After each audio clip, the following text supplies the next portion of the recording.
Hello everyone, আসসালামু আলাইকুম। Welcome back to my channel. আজকে আপনাদের সাথে শেয়ার করতে চলেছি হাতে মেখে গরু গোশ রান্না। ভিডিওটা না টেনে সম্পূর্ণ দেখার অনুরোধ রইল।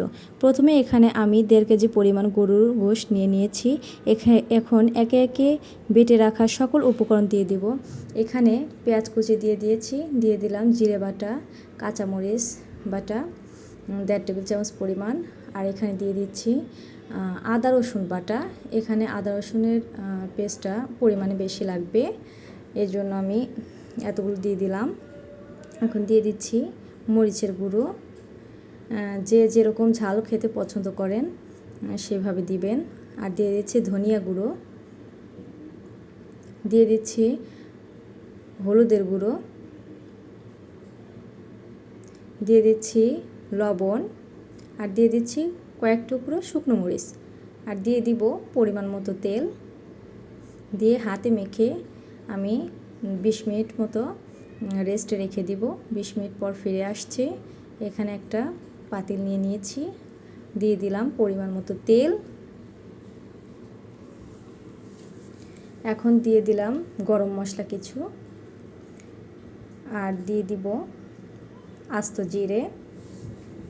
দিয়ে উপকরণগুলো ভালোভাবে নাড়াচাড়া করে নিব সুন্দর একটা ফ্লেভার পাওয়ার আগ পর্যন্ত। এখন দিয়ে দিব পেঁয়াজ কুচি। পেঁয়াজ কুচি দিয়ে ব্রাউন হওয়ার আগ পর্যন্ত ভালোভাবে নাড়াচাড়া করে নিব।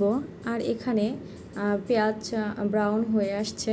এখন আমি মেরিনেট করে রাখা গরুর গোশ দিয়ে দিব, দিয়ে ভালোভাবে এখন নাড়াচাড়া করে নিব।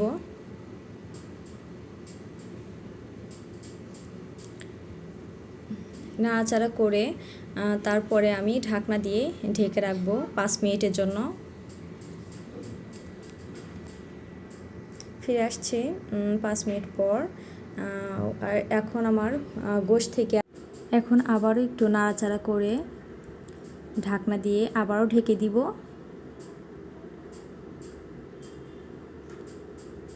এখন এই পর্যায়ে আমি ঢাকনা তুলে টুকরো করে রাখা আলু দিয়ে দিব, দিয়ে আবারও সবগুলো ভালোভাবে মিশিয়ে নিচ্ছি। এ পর্যায়ে আবারও ঢাকনা দিয়ে ঢেকে দিব।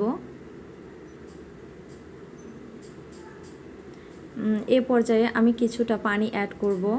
বেটে রাখা সেই পানি দিয়ে দিচ্ছি খানিকটা পরিমাণ, দিয়ে নাড়াচাড়া করে আবারও ঢাকনা দিয়ে ঢেকে দিলাম।